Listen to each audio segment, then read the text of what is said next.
శ్రీ గోపరాజు సీతారామారావు గారి సామాజిక సమీక్ష స్రవంతి మన గురించి 32వ భాగం. వివాహ వ్యవస్థ తరువాయి భాగం.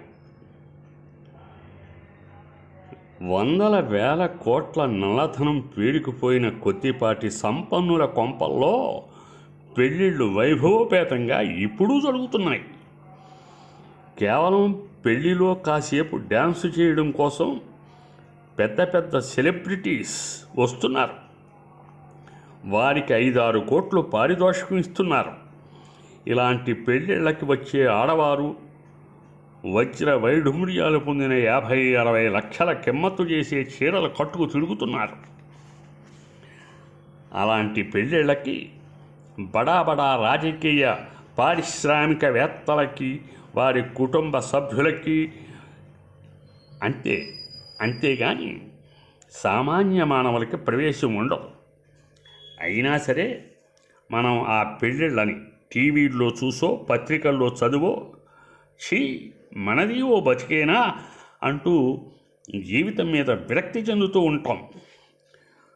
అదృష్టవశాత్తు అలాంటి పెళ్ళిళ్ళు చాలా తక్కువ గనక మనకి ఆటే ఇబ్బంది లేదు. ఓ రకంగా మనం బతికిపోయాం. లేకపోతే అసూయతో కాలి బూడిదైపోయేవాళ్ళం. సరే, ఇహ వివాహ వ్యవస్థ పూర్వాపరాల గురించి ముచ్చటించుకుందాం. పెళ్లి చేసుకోవడం వల్ల భార్యాభర్తల అనుబంధాలు, తాత బామ్మ, తల్లి తండ్రి, కొడుకు కోడలు, కూతురు అల్లుడు, మేనమామ మేనత్తలు, బావమరుదులు, మరదళ్ళు, మనవలు, మునిమనవలు వగైరా వావి వరుసలు, బంధుత్వాలు, చొట్టడికాలు పెరిగి అనురాగాలు అనుబంధాలు ఏర్పడి కుటుంబ వ్యవస్థ పటిష్టంగా రూపుదిద్దుకుంది. మానవ నాగరికత గౌరవ మర్యాదల్ని సంతరించుకుంది. వివాహ వ్యవస్థ ఈనాటికి అమల్లో ఉందంటే కాలపరీక్షలో నెగ్గినట్టే కదా. వివాహ కుటుంబ వ్యవస్థల వల్ల మానవ జాతికి మేలు జరిగినట్టే కదా, మంచి జరిగినట్టే కదా. ఏమిటా మేలు, ఏమిటా మంచి? వివాహ వ్యవస్థ స్త్రీ పురుష సంబంధాలకి ఓ పవిత్రతను తీసుకొచ్చింది.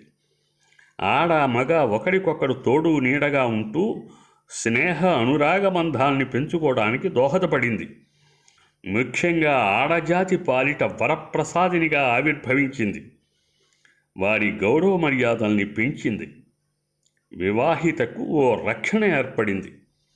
భర్త సంరక్షణలో క్షేమంగా నిర్భయంగా ఉండే అవకాశం లభించింది. ఆమె ఫలానా వాని భార్య అనగానే ఇతరులెవరూ ఆమె వైపు శృంగారపరమైన కామవాంఛతో చూడటానికి సాహసించేవారు కాదు. వివాహితను తల్లిలా చెల్లిలా భావించాలని కట్టుబాటు విధించారు. దాంతో ఇతర జంతువుల్లాగా మృగాల్లాగా కంటబడ్డ ఆడదాన్ని అనేక మంది మగాళ్ళు వెంటాడి కామదాహం తీర్చుకోవడం, ఆడదంటే మగాడి కామార్తిని తీర్చే వస్తువుగానే భావించడం వగైరా అనాగరికతకు, ఆటవిక న్యాయానికి కళ్ళెం పడింది. వివాహ వ్యవస్థ ప్రారంభ దశలో భార్య పాత్ర ఎంతో ప్రాధాన్యతను సంతరించుకుంది. భర్త ఉత్పత్తి వైపు దృష్టి సారిస్తే భార్య గృహ నిర్వహణ బాధ్యతలు, బిడ్డల పెంపకం వగైరా బాధ్యతలు నిర్వర్తించేది. పెత్తనం భార్యదే. స్త్రీ స్వామ్యం వెల్లివిరిసింది. అప్పట్లో స్త్రీ స్వేచ్ఛా స్వాతంత్ర్యాలకి భంగం వాటిల్లలేదు. ఆ తర్వాత కాలక్రమేణా అనేక మార్పులు చోటు చేసుకుంటూ వచ్చాయి. ఉత్పత్తి ద్వారా వచ్చిన సంపద మీద ఆధిపత్యం, అధికారం, హక్కు వగైరా భర్త సొంతం అన్నారు. అంతేనా, భార్య కూడా భర్త సంపదలో భాగమే అనే భావజాలం పెరిగిపోయింది.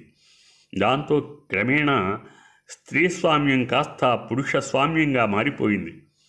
పురుషాధిపత్యం పెరిగే కొద్దీ ఆడది వంటగదికి, ఇంటి పనికి పరిమితమైపోయింది. బిడ్డల్ని కనే యంత్రంగా మిగిలిపోయింది. స్వేచ్ఛ పోయింది, అణచివేతకు గురైంది. ఇది వేల సంవత్సరాల వివాహ వ్యవస్థలో భార్యాభర్తల బంధంలో ఏర్పడ్డ అనేక మార్పుల తాలూకు పరిణామక్రమానికి ఓ సంక్షిప్త ఊహాచిత్రం మాత్రమే.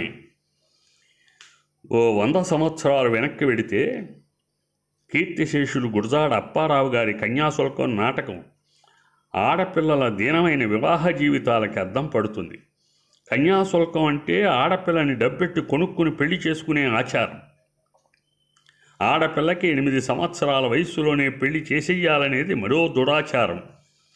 పట్టుమని 10 ఏళ్లు లేని ఆడపిల్లని 60 ఏళ్లు దాటిన ముసలి ముక్క పెళ్లాడడం మరో దురాగతం. అతగాడు వయోభారంతో తాళిగట్టిన మరుక్షణమే ఆన్లైన్లో పైలోకాలకి పోతే వాడి చేత తాళిగట్టించుకున్న పాపానికి ముక్కుపచ్చలారని పసిపిల్లని వైధవ్యం పేరుతో ముసిగేసి మూల కూర్చోబెట్టే అరాచక దురాచారం.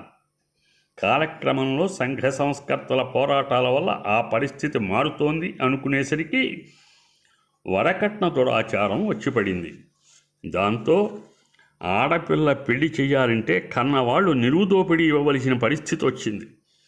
ఆడపిల్లకి ఆస్తిని, ఆభరణాల్ని, దాసదాసీ జనాన్ని, గుర్రాల్ని, ఏనుగుల్ని గట్రా కానుకగా ఇచ్చి అత్తారింటికి సాగనంపే సాంప్రదాయం ఇతిహాస కాలంలో కూడా ఉంది కదా అని వరకట్నం పెద్ద తప్పేం కాదని తప్పులో కాలేయకండి. ఆడపిల్లని కూడా మగబిడ్డతో సమానంగా భావించడం, జరుగుబాటు ఉండి ఇష్టపడి కట్న కానుకలు ఇవ్వడం వేరు. నిష్ఠ దరిద్రుల్ని కష్టపెట్టి వరకట్నం కోసం పీల్చి పిప్పి చేయడం వేరు.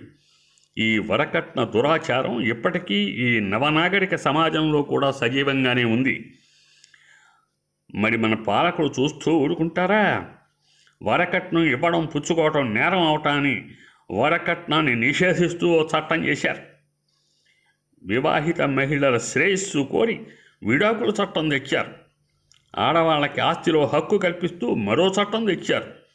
అవన్నీ సరిగా అమలు కానంత మాత్రాన ఆడజాతి సమస్యల పట్ల పాలకులకి చిత్తశుద్ధి లేదని, వారి మాటలు నీటి మీద రాతలని, అందుకే ఆడపిల్లల తలరాతలు మారలేదని అనుకుంటే ఎలా? మరి వరకట్న ప్రభావం అంతా ఇంత కాదు. భర్త, అత్తమామలు ఆడపిల్లని కనడానికి వీలు లేదని గర్భిణీ కోడల్ని శాసించడం మొదలెట్టారు. గర్భిణీలు ఎక్కడ ఆడపిల్ల పుడుతుందో, ఎక్కడ తన కాపురం కూలిపోతుందో అని భయంతో బిక్కుబిక్కుమంటూ ఉండేవారు. కర్మకాలి ఆడపిల్ల పుడితే పురుట్లోనే కడతేర్చడం మొదలెట్టారు. శిశు హత్యలు పెరిగాయి. పాలకులు స్త్రీ శిశు సంక్షేమ శాఖ అవటాన్ని ఓ శాఖను ఏర్పాటు చేశారు. ఓ మంత్రి పదవి పెరిగింది. మరి అదే కీడులో మేలంటే. తర్వాత స్కానింగ్ వచ్చింది. కడుపులో ఉన్నది ఆడపిల్లని తెలిస్తే చాలు ఎబార్షన్ ద్వారా వదిలించుకునే అలవాటు మొదలైంది. గర్భస్థ శిశు హత్యలు, భ్రూణ హత్యల పరంపర, స్కానింగులు గట్రా నిషేధిస్తూ చట్టం దాకా వచ్చింది. ఇది ఇలా ఉండగా అక్రమ సంతానం మరో సమస్య. సరైన సమయంలో అబార్షన్ చేయించుకోవడం కుదరక నగర శివారు హాస్పిటళ్లలో బిడ్డల్ని కని సదరు హాస్పిటల్ ఉద్యోగుల సహకారంతో పురిటి గుడ్డు గొంతు నులిమేసి ఏ డ్రైనేజీలోనో పారేస్తున్న సంఘటనలు మనం పత్రికల్లో చదివి వార్తా ఛానళ్లలో చూస్తున్నాం. వెంటనే ముక్కు మీద వేరేసుకుంటున్నాం. తర్వాత ముఖం మీద ఐసుగుడ్డ కప్పుకుని పడుకుంటున్నాం. దరిద్ర దేవత వారసులైన కొందరు కన్న తల్లులు మాతృప్రేమను చంపుకుని నెలల బిడ్డల్ని 100కో 200కో బజార్లో అమ్ముకోవటం మనం టీవీల్లో చూస్తున్నాం. బోళ్ళంత జాలి పడుతున్నాం కూడాను. పూర్వం చింత చిగుడు పులుపని, చీకటంటే నలుపని తెలియని ఆడపిల్లలున్నట్టే ఈ కాలంలో కూడా మిస్సుడి కాలకి కిస్సుడి కాలకి తేడా తెలియని ఆడపిల్లలు ఉన్నారు. అలాంటి వారిని నాజూగ్గా వ్యభిచార వృత్తిలో దింపి ఆ తర్వాత దేశ విదేశీ వ్యభిచార గృహాలకు అమ్మేస్తున్న ముఠాలున్నాయి.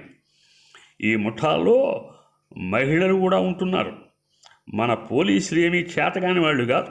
అప్పుడప్పుడు రైడింగ్లు గట్రా చేసి సదరు ఆడపిల్లలకి వ్యభిచార గృహాల నుంచి విముక్తి కలిగించి రీహాబిలిటేషన్ సెంటర్లలో చేర్చాం అవటాన్ని సగర్వంగా పత్రికలో ప్రకటిస్తూ ఉంటారు. కానీ రాత్రిపూట పహారా డ్యూటీ చేసే సాధారణ పోలీసులకి ఏ సందులో ఎన్ని వ్యభిచార కొంపలున్నాయో క్షుణ్ణంగా తెలుసు. అక్కడికి వెళ్ళి రోజు చిల్లర నొల్లుకోవడం కూడా మామూలే. ఇవన్నీ నిత్య కృత్యాలుగా, సాధారణ విషయాలుగా నేటి సమాజంలో చలామణి అయిపోతూ ఉన్నాయి. పూర్వం పెళ్ళంటే 100 ఏళ్ల పంట అన్నారు. ఇప్పుడేమో పెళ్ళంటే 100 ఏళ్ల పెంట అంటున్నారు. ఏదో పెళ్లి చేసుకోవాలి కనుక చేసుకుంటున్నారు. అందుకే విడాకుల సంస్కృతి పెరిగిపోయింది. అందుకు కారణం ఏమిటి? నేటి యువత పెళ్ళంటే ఎందుకు నిర్లిప్తంగా ఉంటున్నారు? నేటి సామాజిక పరిస్థితులు వివాహ వ్యవస్థ మీద ఏ విధమైన ప్రభావాన్ని చూపుతున్నాయి? ముందు ముందు వివాహ వ్యవస్థ వల్ల మనకి మేలు జరుగుతుందా, కీడు జరుగుతుందా? ఆ దిశగా ముత్తడించుకుందాం. సశేషం. స్వస్తి.